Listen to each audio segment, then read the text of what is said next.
నమస్తే, this is హిమ. మోందా తుఫాన్ effect తీవ్రరూపం దాల్చుతూ తీరం వైపు దూసుకొస్తోంది. ఇది పెను తుఫానుగా మారిపోయింది. దీంతో ఏపీకి రెడ్ అలర్ట్ జారీ చేశారు అధికారులు. పశ్చిమ మధ్య బంగాళాఖాతం మీదుగా ఈ మోందా తుఫాన్ ఎఫెక్ట్ భారీగా కూడా ఉంది. గత 6 గంటల్లో గంటకు 12 కిలోమీటర్ల వేగంతో ఉత్తర వాయువ్య దిశగా కూడా ఇది కదులుతోంది.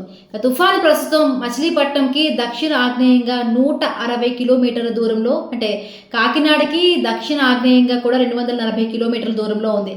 విశాఖపట్నంకి దక్షిణ పశ్చిమంగా 320 కిలోమీటర్ల దూరంలో ఇది కేంద్రీకృతమై ఉంది. అంటే ఈరోజు సాయంత్రం లేదా రాత్రి సమయానికెల్లా మచిలీపట్నం, కళింగపట్నం మధ్య కాకినాడ పరిసర ప్రాంతాల్లో మొత్తంగా ఈ మోందా తుఫాను తీరం దాటే అవకాశం ఉంది. ఇక తీరం దాటుతున్న సమయంలో కూడా చాలా వరకు సముద్రం అంతా కూడా చాలా ఉధృతంగా ఉంటుంది.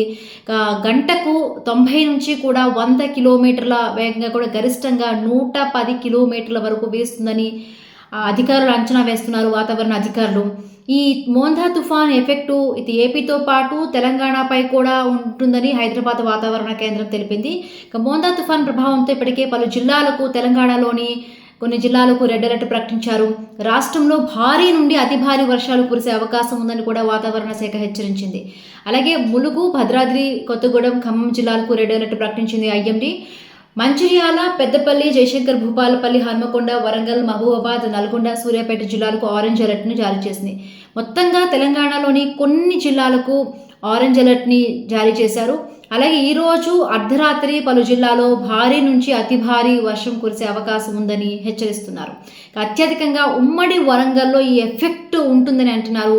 రేపు నిర్మల్, ఆదిలాబాద్, జగిత్యాల కొన్ని జిల్లాల్లో నార్మల్గా వర్షం పడే అవకాశం ఉందని కూడా, అక్కడ ఆరెంజ్ అలర్ట్ ఉంటుందని కూడా ఇప్పటికి అధికారులు హెచ్చరించారు. ఇప్పుడు ఏపీ విషయానికి వస్తే, అంటే గతంలో కూడా హుద్హుద్ తుఫాన్ ఎఫెక్ట్ చూశారు, దాని నుంచి చాలా లెసన్స్ నేర్చుకున్నారు.